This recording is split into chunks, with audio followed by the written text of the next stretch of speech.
I would say though that I'm not We're the live, only. just in case you had to stop saying something. Sorry, just I don't know if I want to go there. okay. That's a good beginning to the show. Yeah. I would say. Russ, aka the Grim Reaper. Yeah, we were just having a little kind of a macabre type discussion about if that's the right word to use, I think it is, about the fact that Russ tells everyone on Facebook when someone dies faster than anybody else can possibly imagine. I mean, much faster, like really, really, really fast. Like he is the king of death. As if he's attached somehow to the obituary column or something like that. Or commentary on how boring his life is, or he's just in touch with everything. Here's my theory that Russ has slowly been working on an article for TMZ about me, and that's the only thing that's his whole thing over the many years now. So he works at TMZ, so that's why he gets all these things right away. So one day he's going to release this damaging, destroying death story about me. No, I will tell you this: you will be the last one to know about your death. Yeah, that's true. Wow. Sorry, my head just went. I've stopped sending the message. Did you hear who died to Russ? Because the response, of course, is yes. That is something. I just do it out of respect. I don't report everyone. You don't have a board in your room with like people who are close to death, like that, like on the wall. Like this person's close to death, so I'm monitoring this person on Twitter all the time. You have multiple scythes or sickles. This is sad. We should seriously. Alan Thicke did pass away, which is and he's was a big hockey fan. Obviously from Ontario, not obviously, but he is from Ontario. That's my pet peeve of myself lately is not to say obviously in front of things that aren't obvious. Alan Thicke is from Ontario. If you didn't know that he was from Ontario, or even if you did, he's from Ontario, but he was a hockey fan, and I found out, as I find out everything, by Gary Bettman sending me a press release about it. I somehow missed the Alan Thicke thing when it happened, and I guess I was maybe even a day late, right? Like, well, if you're waiting for the NHL press release, it's never when it happened. Yeah. Right, but Bettman had a really nice thing to say about him, how much he had helped out the NHL over the years and charity work and stuff like that. And my daughter, who's at school, is going to be devastated. She's a huge Growing Pains fan, and even watched the recent Netflix revival of the show, which I forget what it was called. Wasn't that memorable of a show, but it was fun to see all these people back together again.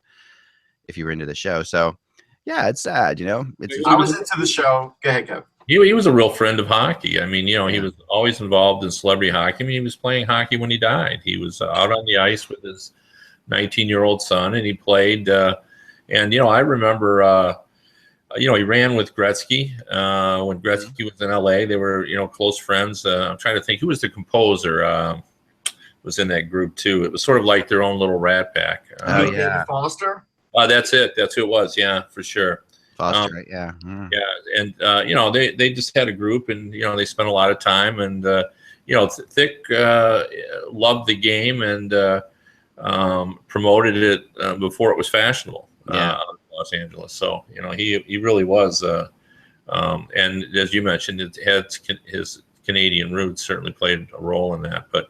Most of the guys who did a tour of duty in Los Angeles know Alan Thicke, like Eddie Mio, I mentioned before we went on the show, who was a, former NHL goalie, did a little tribute to him. He was, friends with Alan Thicke as well. I had just seen him on, I was spinning the dial and ran across him on Family Feud. Nice. He still got a commercial on the radio for the IRS. He was in This Is Us for an episode. We just saw him. I just saw him a couple days ago on that because I'm getting caught up on that series.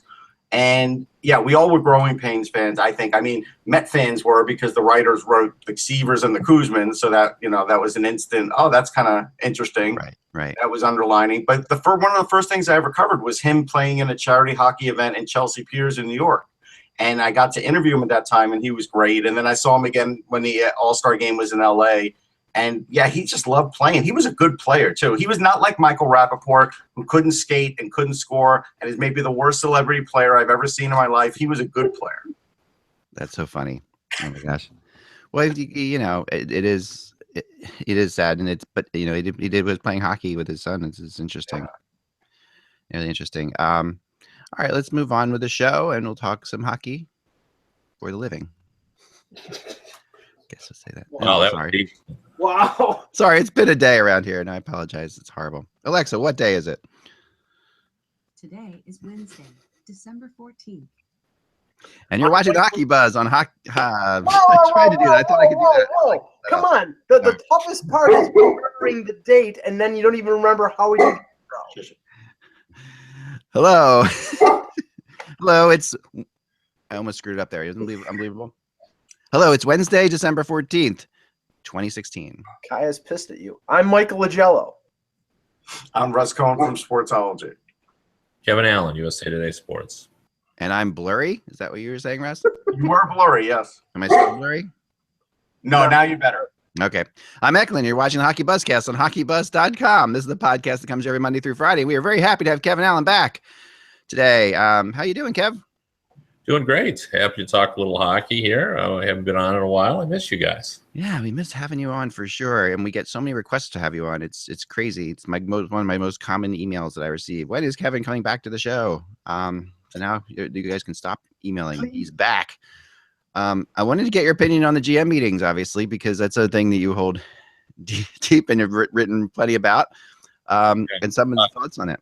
Well, you talking about the GM meetings or the owners meetings? The owners meetings. I'm sorry, the ones. The owners meetings were just recently.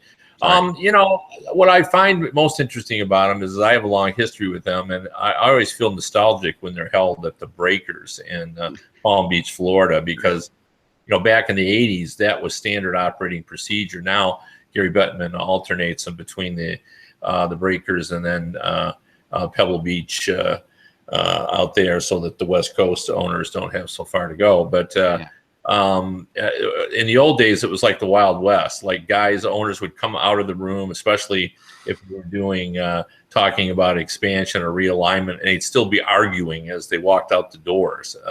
And now everything is so buttoned up that owners don't say much, and Gary Bettman sort of delivers a unified message. But the message was pretty clear this time that owners do not favor going to the Olympic Games. And I think we've all known that for some time. But they were pretty direct about it, and I think it was purposeful. I think they were just trying to let everyone know that this is for real this time, that we're not posturing, that they really do have issues with it all, and it's a complicated situation, because I think they know that it puts them on the biggest stage they will ever find. On the other hand, A, what do they get from it? And B, it does cause some discomfort for the business side of the game. In some markets, it's hard to shut down and start back up again.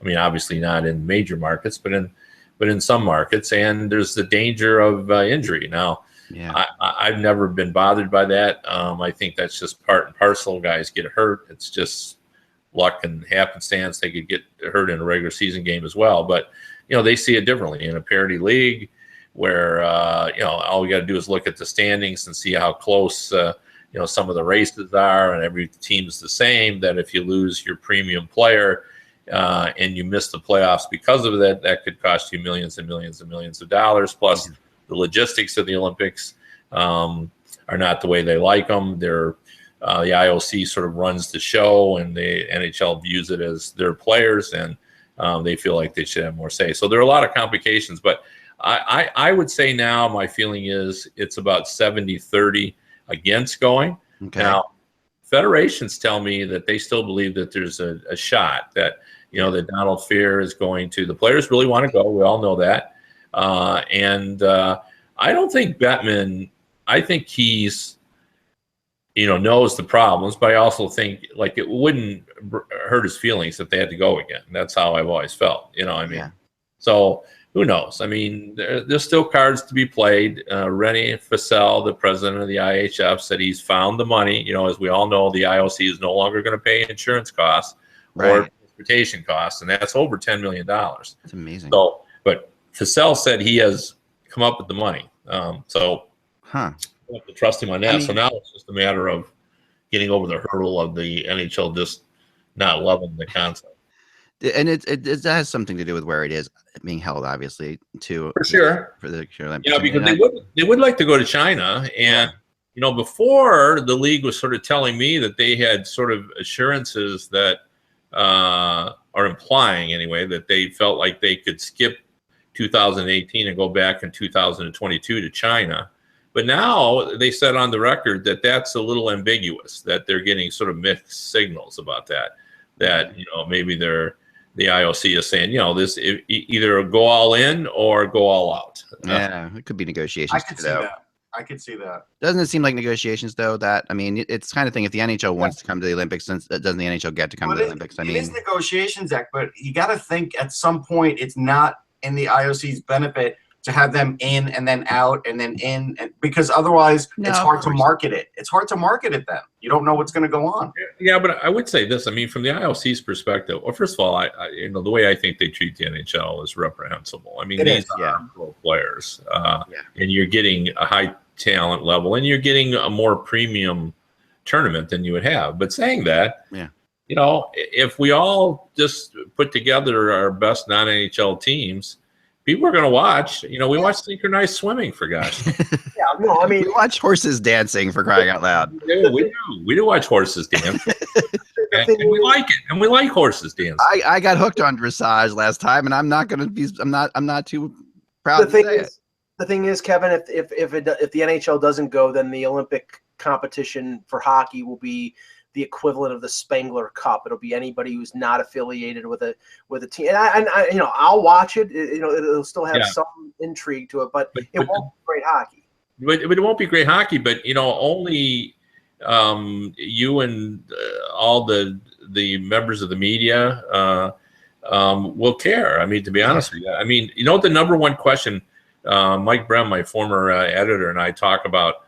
In 2010, when we were covering that great tournament, but where obviously Sidney Crosby scores the golden goal and they win the gold medal, and America made a nice run, and Ryan Miller was the hero. The number one question we would get when we would do a fan interaction was, "What team does Ryan Miller play for?" Like they had no idea that at that time he was playing for. I heard that too. It's so funny you say that. No, I mean that was the number one question. We would get that every time we signed on. And last time it was, what team does Oshie play for? Right. Yeah, but that proves my point that you never get a spillover from the Olympics into the actual sport. All right. And that could be true, and all that, and we all definitely want to watch. I think we'll all watch it, and people will watch it. No one knows who these synchronized swimmers are. NBC will show it all. Like, they'll have it all either way. I mean, but and I'm still going on this because I have it from a really pretty good source, that NBC is not happy about this either. And at the end of the day, I keep thinking NBC is the trump card in this. That NBC wants them to go to the Olympics because NBC covers both. I think that they don't want to cover the NHL. I don't think you have to source that. I think you can just go ahead and say that. Okay, well, yeah, all right, well, I will just say it, but I can honestly, somebody else who knows more about it said it to me. So, I think that I mean, I'm sure NBC wants NHL players going, and we know that the only fringe benefit from a few years ago was Enterprise Rent-A-Car putting TJ Oshie on some bad commercials.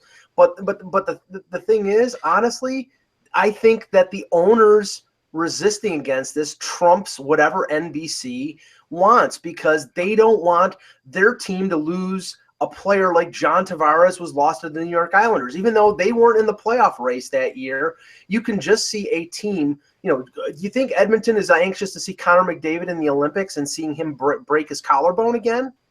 No. Okay, but they listen. They all, Kevin, they all came out unanimously and said this, right? This is something that every owner was behind, right? That they were all basically. No, that's not true. I mean, I did talk to some owners, and I know of owners who are supportive of going to Olympic games. Now, they have their reservations, but if there was a vote, I think they would vote for going. I don't think it's unanimous, but I think what Gary Bettman was saying is the majority of owners are opposed to it. That's how I read that.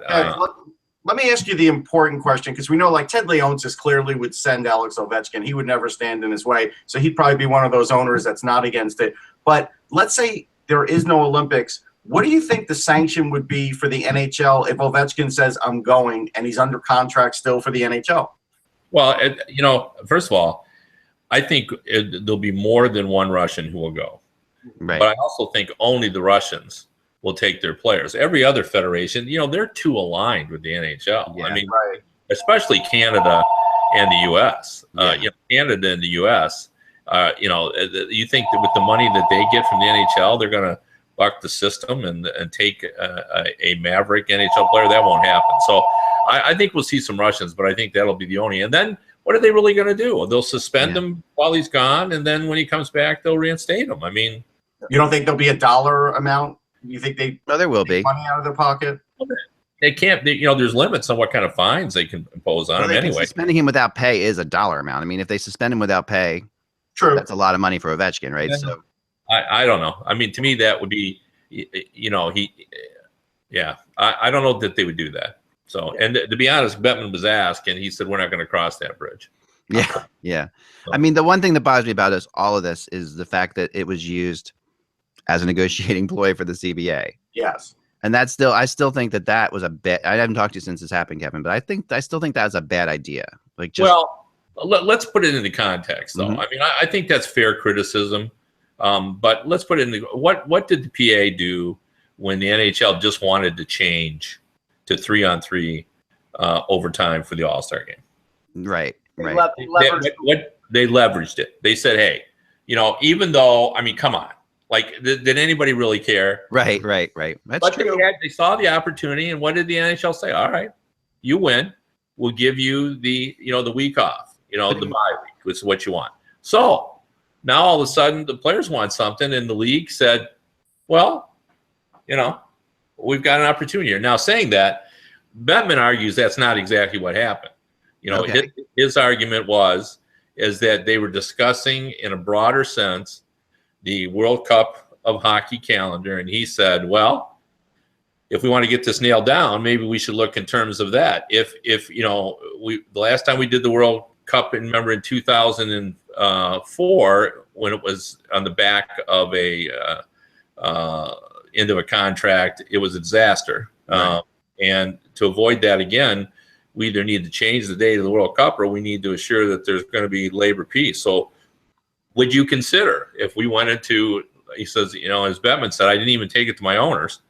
He said, I said we'd discuss it. And he goes, then it was viewed as my offer. Now that's how. Okay. Well, that makes me feel a lot better about it. The way, because the way it was portrayed was more of like, basically what he said is, what if would you be interested if I went to the owners and said, we'll go to 2022, but we'd have 3 years extension. And I'm sure Bettman broaching that to the owners who are against going to the Olympics would be like, okay, we're getting 3 more years out of a CBA that we know is good for us. Maybe we have to give up a cap, maybe a little bit of a cap on escrow, but this is in the long run, this is good for us. And all we have to do is take down the bitter pill of going to South Korea. I think, that makes sense. But of course, I didn't think the players were going to take it. And, maybe there's more negotiation, but I don't know. Yeah, I knew Donald Fear wasn't taking that. Like, I knew the minute. The other thing too that's really sort of I'm struggling with a little bit is this whole escrow thing. Like I get it, I'm sympathetic, but it's the optics of the issue. I mean, the escrow, we all know, anyone who owns a home knows that that's just accepted practice. Right. That you have enough to fund the paying of the taxes and everything else. Well, that's why we have escrow. I mean, because the contract is ironclad. They get 50%. So to assure that, they got to make sure, because every year the PA can say, okay, we're going to go up a little bit because they want more money in the pot. And they I forgot what that's called. Help me out. Escalator? No. Escalator. Escalator. So we trigger that so they can spend a little bit more, but because of that, the escrow goes up. Right. So now what Gary Bettman said at the owners meeting, which I found interesting, is he, one of the reasons why he didn't want to give a number for the cap is it seemed like he was going to say to the players, hey, look, if you're weary of this escrow, let's not hit the escalator clause, and that'll lower it, to be sure. And there'll be less money to spend, but you guys won't have to put so much into escrow. But do we have a number? I don't think the players have ever lost out on the escrow yet, right? Yeah. Oh, yeah. They've had to. I mean, they have. They have. Okay. Not a lot. I mean, it's not a lot though. Okay. But I mean, see, and Bettman can say that perfectly fine to them, and I think it's great, and that sounds as if the two sides are working together, which is it's basically just like a friendly thing. Like, this is how this is working, so you shouldn't do that, and that's fine. And I like that partnership. I like to believe that partnership exists, that the sides have gotten actually closer together. And I think they have in some ways. And that's what kind of, and I guess Bettman just didn't want this thing to get out because this getting out really sent. I mean, I just talked to so many players who were really upset about it. They're like, this holding the the Olympics over our heads for that. And it made players who wanted to just, who think this whole CBA is great. If the NHL is willing to just extend it for no reason like that for just the Olympics, which we might go to anyway, they were saying maybe we shouldn't think the CBA is so great. Maybe something's wrong here because. Well, the ironic thing here is with the proposal of this, Ryder Cup type of tournament and the World Cup for, I think it was 2020. That's related to hockey related revenue. That would, in a sense, reduce escrow or the World Cup doesn't. Yeah, no, it does. The World Cup is not hockey related revenue, right? I believe it is. If it's the NHL running it, yeah. I don't think it is. Is it, Kevin? I mean, I thought it was a separate deal. It was its own thing.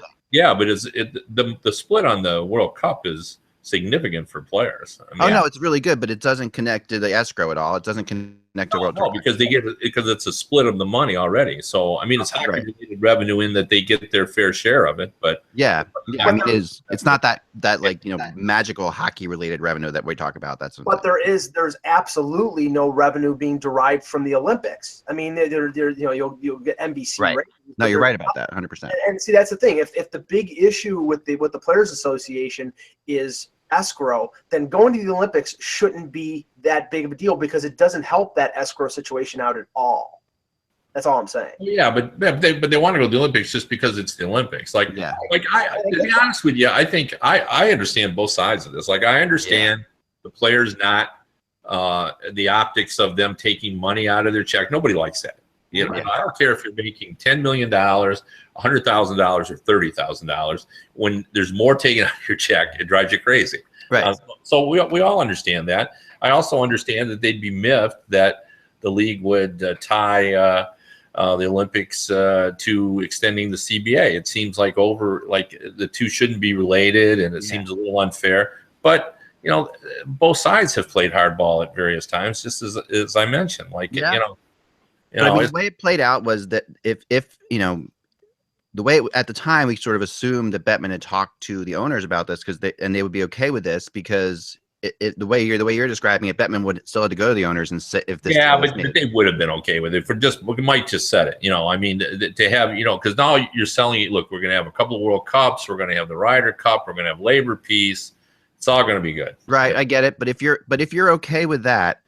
And then you come out and say all the things you said at the owners meeting where you don't want to go to the Olympics. It suddenly makes you wonder how serious you are about the money you're losing for the Olympics. I mean, I'm playing a little devil's advocate here. I can hear myself self-contradicting myself, but I'm talking about what I've heard from that side of things. I'm trying to throw that. Part of negotiations is sometimes doing things you don't want to do. Of course. Isn't that the definition of a good compromise when everybody's unhappy? Yes. But the last thing that the NHL is going to do is threaten to say we're not going to go to the Olympics unless we get a 3-year extension, and then get no 3-year extension, and then agree to go to the Olympics. It's like they were, they were putting up some false pretense. You can't do that. You undercut your credibility if you do that. That's why I'm saying if there isn't any benefit to the owners, they're not going. There has to be something that the NHL gets out of going to the Olympics. I got to tell you something. I don't know who's excited or not about this Ryder Cup. I haven't found anybody that's enamored with this idea. Yeah, I really it's been so underplayed too. I don't think a lot of people know about it yet. Why don't you explain it, Russ? What it is exactly? Well, I mean, I'm not a golf guy. I mean, Mike might know it, but it's a nations thing where different nations play against each other.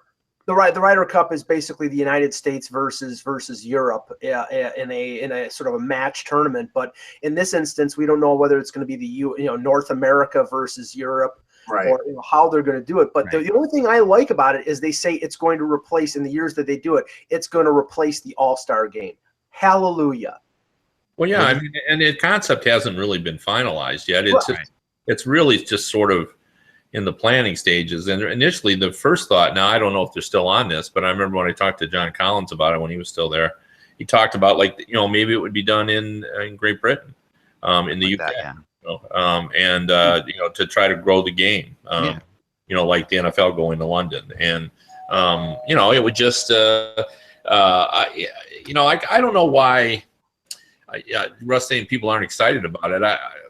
To me, if you do it, it's just something extra. So if it works, it works. Something extra, but I mean, when it was mentioned, the way it was mentioned, there was definite confusion because we don't even know what it would entail, and there definitely wasn't excitement. Like, yeah, I got to watch this. This is going to be great. I just think it's just another thing. Like, you're just again, if you don't want to have the All-Star game, don't have the All-Star game. But you're now copying. You're copying the golf world, which again, I don't think I don't know a lot of people that watch the Ryder Cup in the golf world. I'm sure there are, but I don't know that many.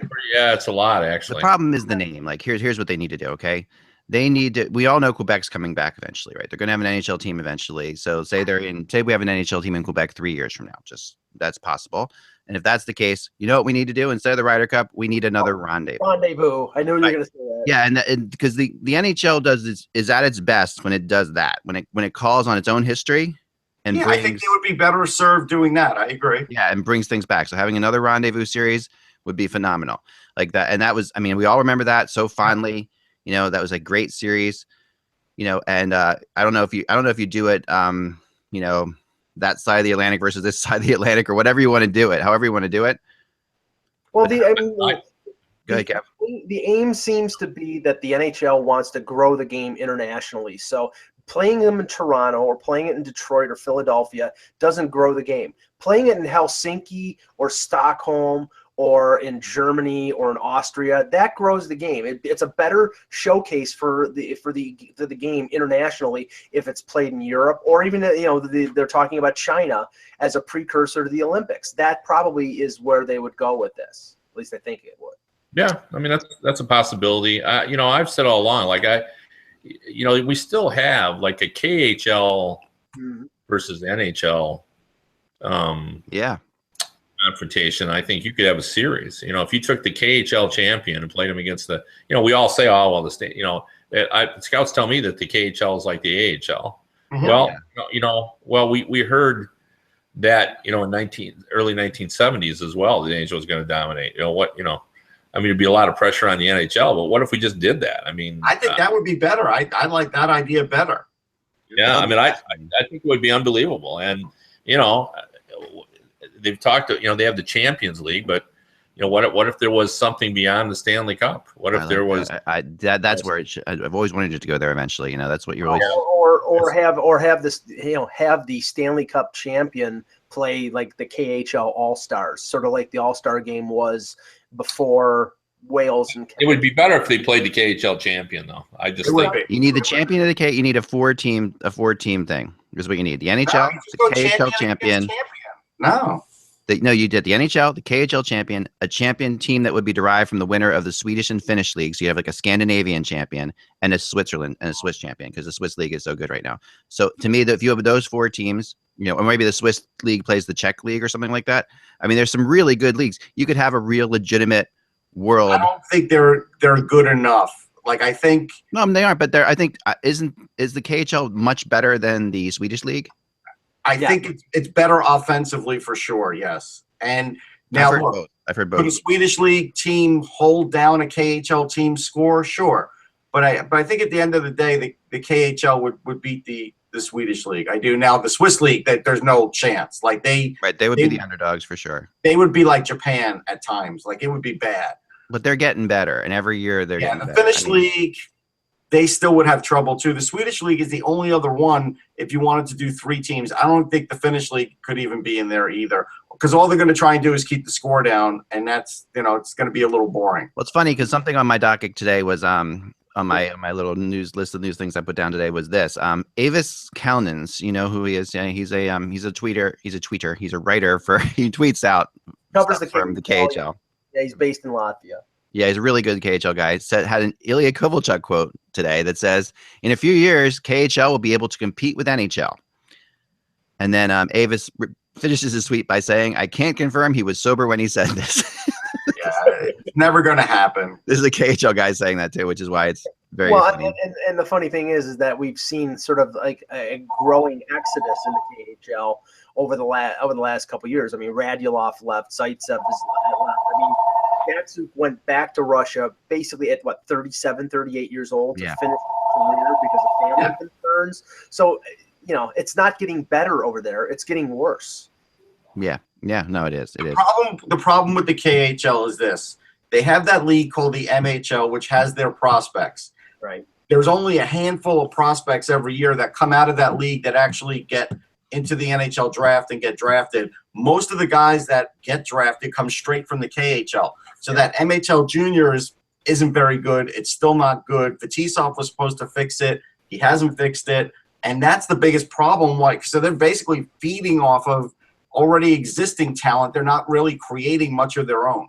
Yeah, there was a Maple Leaf draft pick who was drafted out of the MHL. He was on a KHL roster, didn't play any games after playing in the Western Hockey League last year. Yep. Was sitting dormant, and he ends up going back to the Western Hockey League because they won't play him. So the much bigger problem with the KHL is that their economic model is not sustainable. Right. Like they're a subsidized league essentially. I mean, they're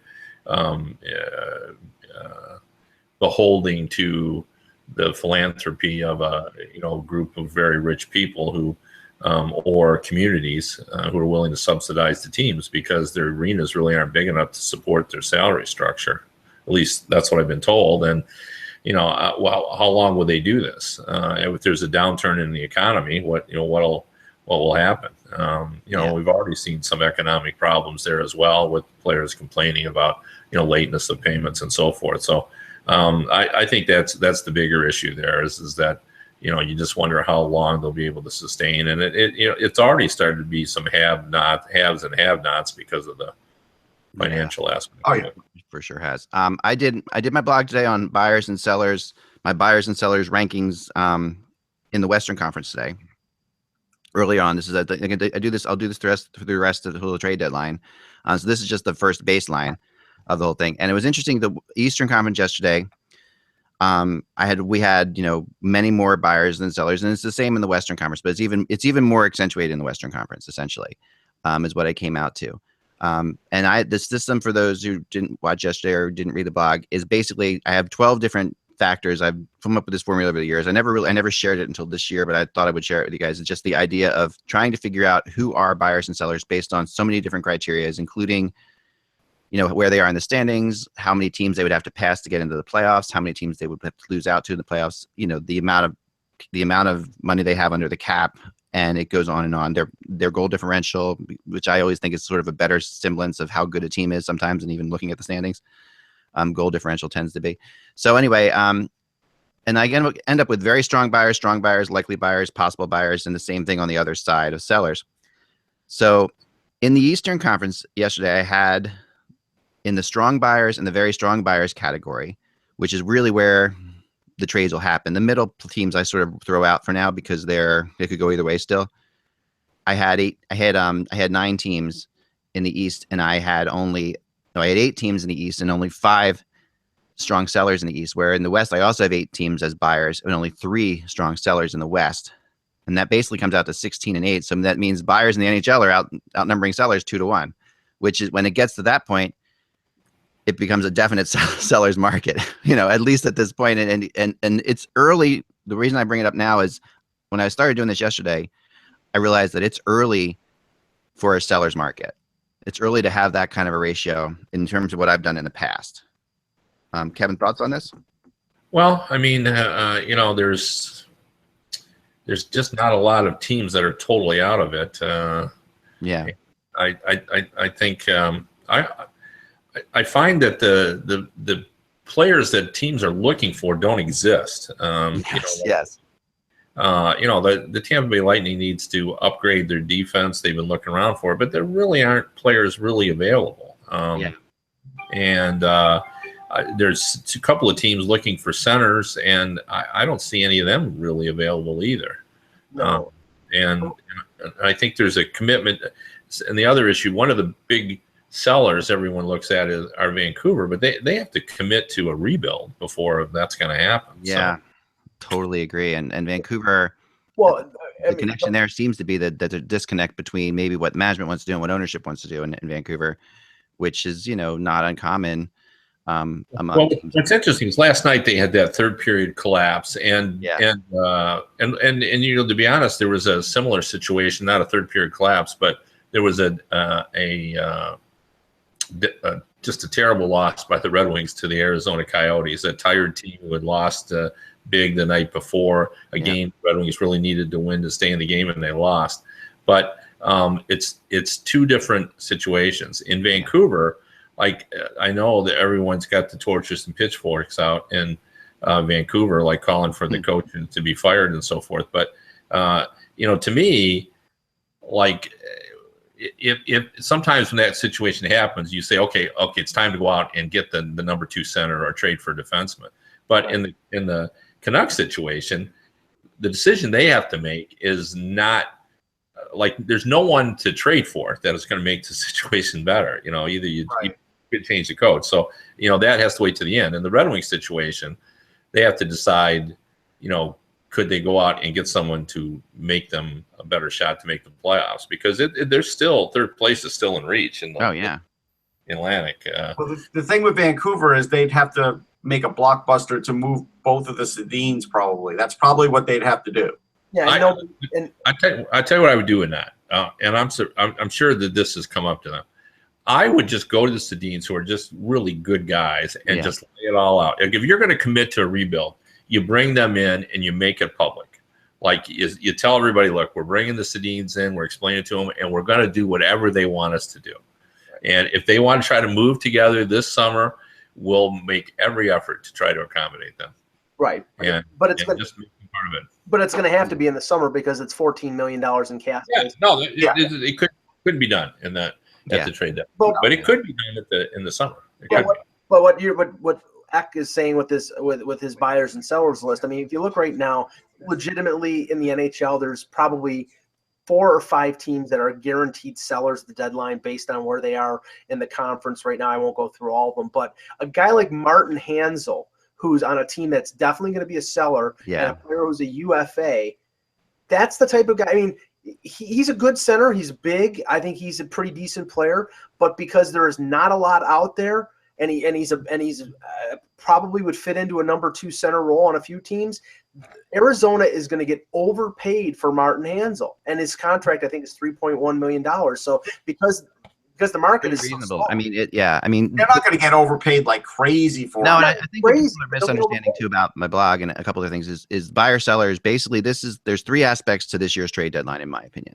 There is always the rental players, but the rental players are really really limited, and that's the buyer sellers that we're talking about. This is all about rental players, buyer seller. That is rental player stuff. And there aren't that many. I just did my top 15 rentals, and some people were like, I can't believe so and so is number 5 on this list. We're gonna have a terrible trade deadline if that's the case. And yeah, it's true. Not really, but I mean, I'm just if you just looked at it that way, there are 3 aspects of the trade deadline. The second aspect is we are starting to see more and more player for player trades. But they usually happen in the off season. That's what we've noticed, right? So they usually happen in the summer. Last year we saw obviously 2 big ones happen on the same day with Subban and Weber and Larson and Hall. But we could possibly this year see some at the trade deadline, it sounds like. And there are some teams that are looking for certain things. And you might actually see teams making some moves in the third factor, which is, of course, the expansion draft, which is a different factor we don't usually have, right? So, and we don't know yet how much that's going to play into it. I haven't gotten a real sense yet that it's as big of a deal as we might want it to be, the expansion draft, as far as the trades go. But have you gotten any sense of that, Kev? No, I think there will be a lot of action right after the season before the expansion draft, obviously. The other thing about the rentals is it's complicated by some of the rentals may not be viewed as rentals. Like Shattenkirk is a great example of that. Yeah. Like, because of where the Blues are at, they won't view him as a rental, even though they've, tried to move him. They're trying to make a hockey trade, with him. I have Hanzal as my number 1 guy, but I will say that I do expect the Coyotes will make a pretty strong effort to re-sign him. Here's a thought though. With the decline now of the Florida Panthers, if that were to continue, they're 2-3-3 under Tom Rowe. He was completely frustrated last night on the bench. He was yelling at players. Post game, he called a reporter stupid, which is fine. You could say somebody asked a stupid question. It was about Luongo.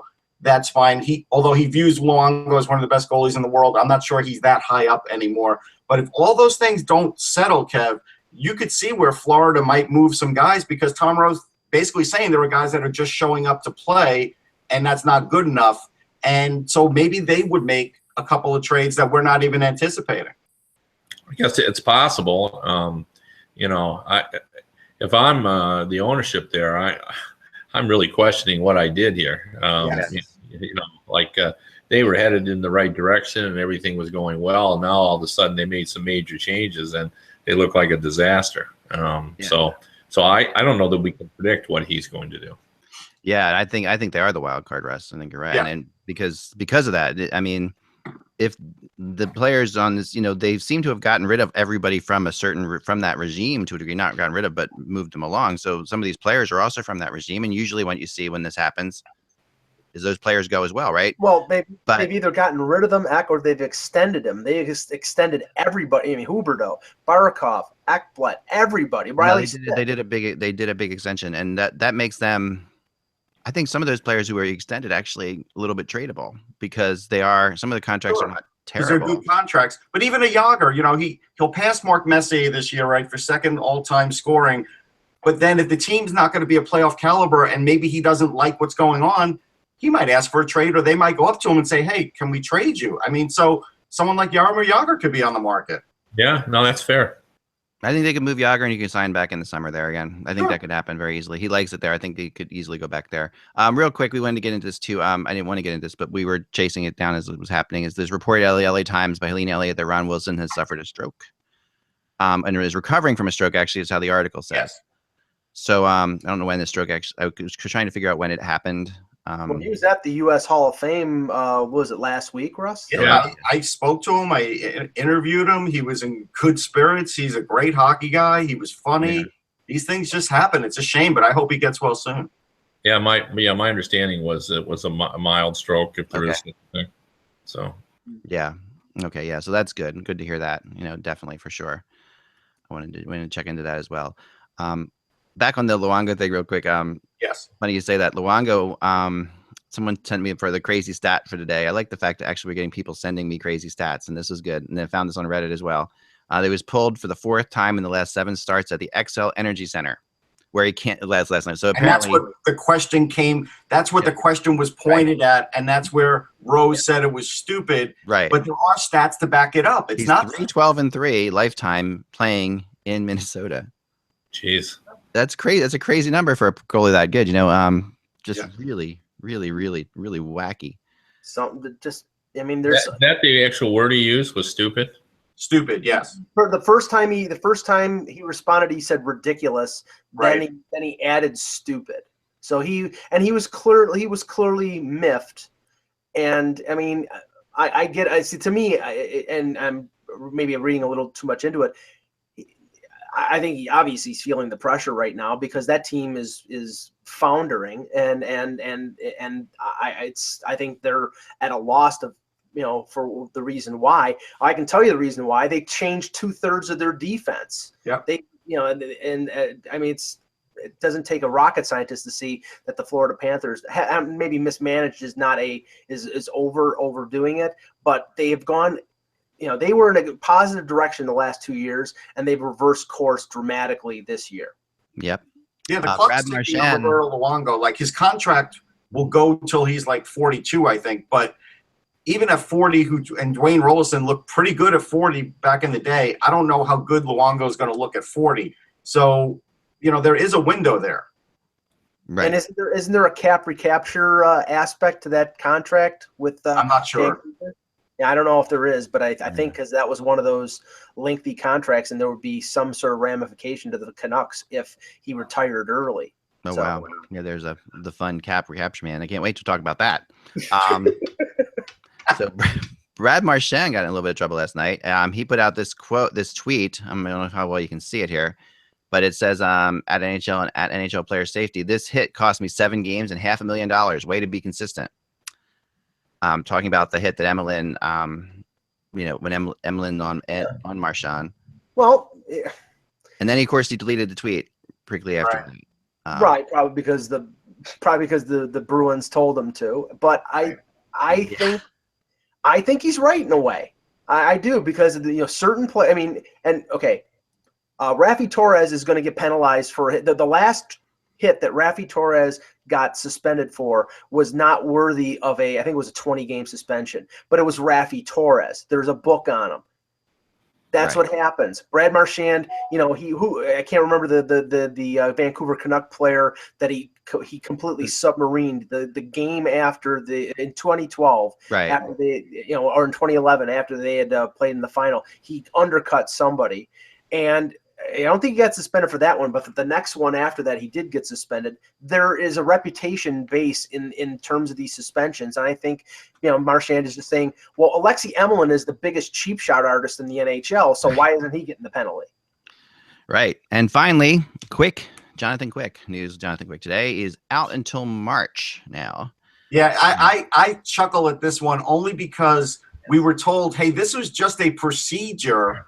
And this is a pretty lengthy absence for just an outpatient procedure. So he had knee work done, and this is what happens now. That's going to put the Kings in a tough spot because they're going to have to remain at least at 500 until that time. And Jeff Carter is already sort of saying this team is fragile. Like, this is not a great sign for them.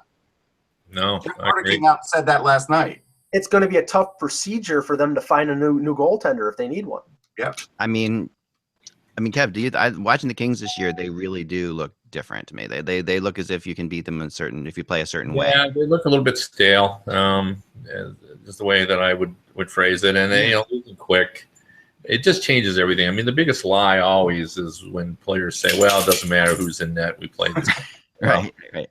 No, you don't. You don't play the same. You overcompensate, or you play more defensive, or you try to do too much, and it just changes everything. Look at Calgary Flames. Johnson is playing with such confidence that the Flames are playing with such confidence, and it just makes everybody better. Incredible.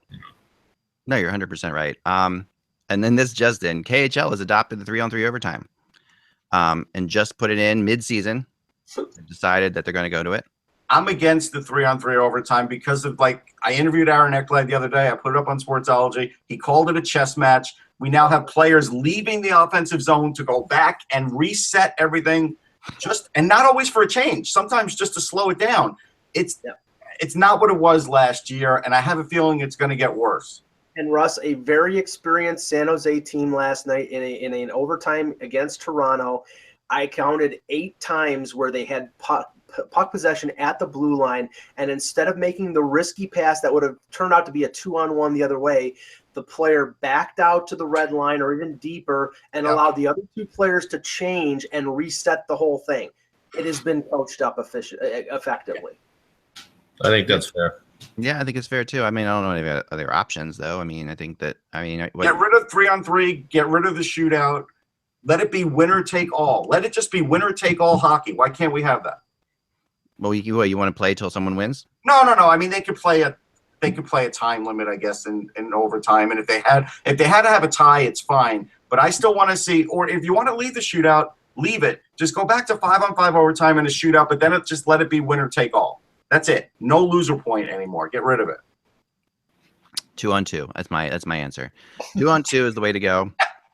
I mean, you can't coach out 2-on-2. I mean, that's what is it? It's just 2 players against 2 players. And by 2-on-2, I mean with the goalie included. So right. I think that this has to be basically like the video game hat trick, where you have the one forward and the goalie, and that's it. And you have to admit, too many teams are getting propped up by this 1 point that they get 2-3 times a week or once every 2 weeks. Oh, we had that crazy stat last week. Remember, it was just it was nuts how many games have gone to overtime this early in the season. 26% as of a week ago. Yeah, and that's way higher than normally in the beginning of the year. So it always gets higher at the end of the year. So we don't know where we're going to go from here. This is just crazy. Again, thanks, Kevin. Thanks so much for jumping on today. Yeah, I'm going to have to run, guys. Okay, well, take care. We're going to stop too. I appreciate it. Remember, without the buzz, it is just hockey, guys. We will talk to you tomorrow.